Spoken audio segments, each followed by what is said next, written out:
Hey guys, how's it going? Michael Troy here. Today we're looking at Exquisite Corpses, #1, new from Image this week. Part of what I am calling the Image Renaissance. They have so many great new titles released.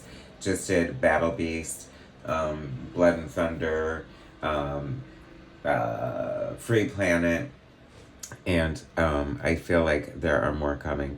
And also, I'd like to include some of the vintage mainstays and comebacks that include Savage Dragon, still killing it by Eric Larson. I still love that.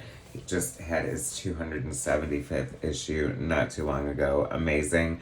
The return of Young Blood to Image with Rob Liefeld. So much fun with that. And also Witchblade doing amazing.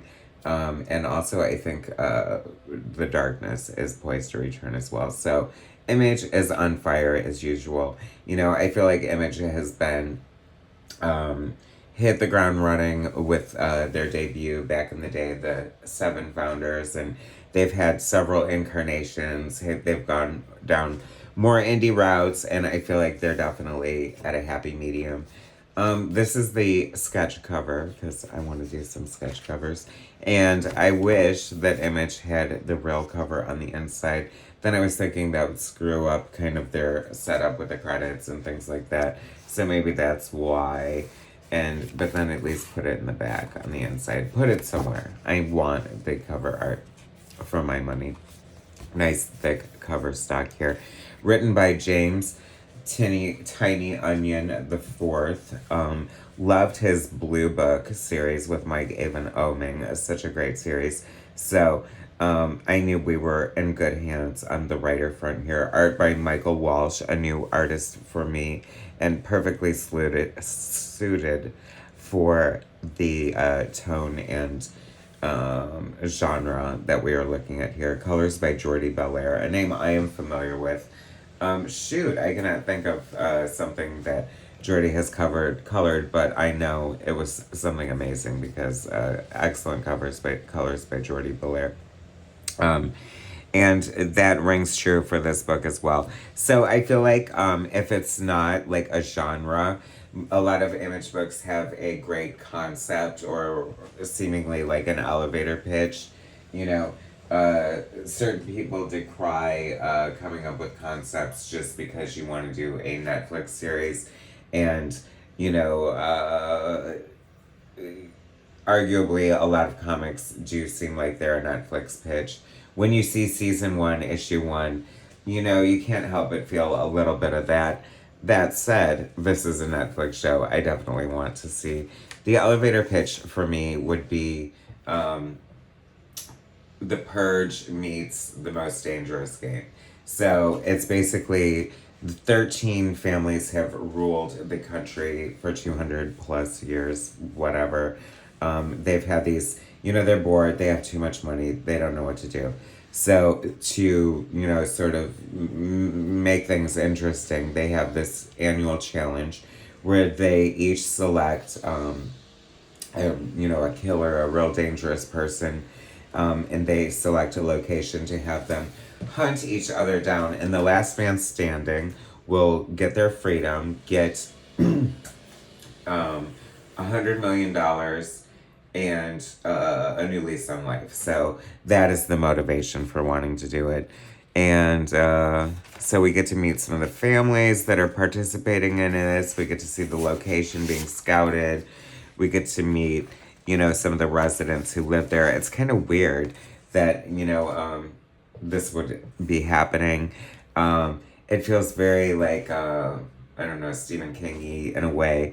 Like, you know, just like the great, like, sort of wretched characters here. And see, the art is beautiful. It has this beautiful palette of Jordi Belair. Love the, like, tone of the book and, like, the sort of very, like, realistic, very heavily shadowed, sort of more sinister looking aesthetic here. You know, and then we get like this woman who's like this wretched old drunk who is hiring this guy, and you know, trying to convince him to be part of it. And we get to meet the other participants, and each state represents like a different card and or weapon. So that's kind of interesting. And it's like they look like a great cast of characters here. We get some of the town folk, the babysitter and his boyfriend, and he's kind of gothy or whatever. So we'll see where all of this is going. And what could go wrong, right? I mean, everything, hopefully, because we wouldn't have a story otherwise. So they're going to compete against each other, and of course, there's going to be a lot of underhanded backstabbing and that kind of thing. And he agrees to, of course, be her participant. And she says, well, you got to wear this mask. And that mask looks so cool. So I think it's the perfect setup. We just get pretty much the lowdown on what's happening and the introduction of the characters, and then some of the subplots. And so I'm totally here, definitely part of the image revolution. I'm completely intrigued. I am ready for season 1 to start sizzling, and boy did it. This art is tremendous. I love the coloring. The whole tone of the book is amazing. Like I said, Image is like on fire right now.